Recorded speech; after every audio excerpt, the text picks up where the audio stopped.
What does survival require? Does it call for the best in human nature, or does it demand the worst?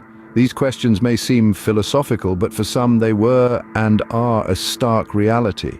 Throughout history, humanity has faced trials that tested the limits of survival. None, perhaps, were as brutal as the concentration camps of the Second World War.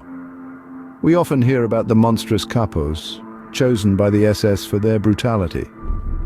Yet there was another, less talked about selection process happening among all prisoners. It was an unspoken rule of survival. Only the strongest, those willing to abandon all scruples, could hope to live another day. Imagine this: a world where survival means betrayal, theft, and the use of force. A world where the best among us did not return. This was the reality for those unfortunate souls. Yet it is crucial to remember that these are not just facts and figures from a history book.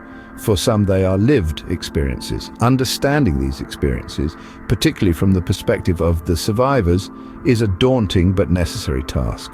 Now, you might ask, can someone who lived this horror give an unbiased, detached account? Perhaps not. The outsider might have the detachment, but lacks the first-hand experience.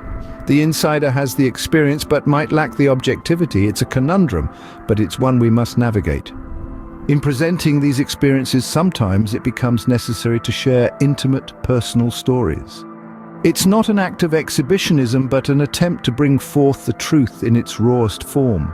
From such accounts, we may glean insights into the psychology of prison life, a field that first surfaced after the First World War with the identification of barbed wire sickness.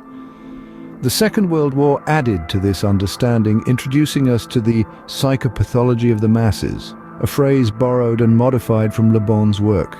It's a dark chapter of human history, but one that needs to be remembered and understood, not just for the sake of those who lived it, but for all of us.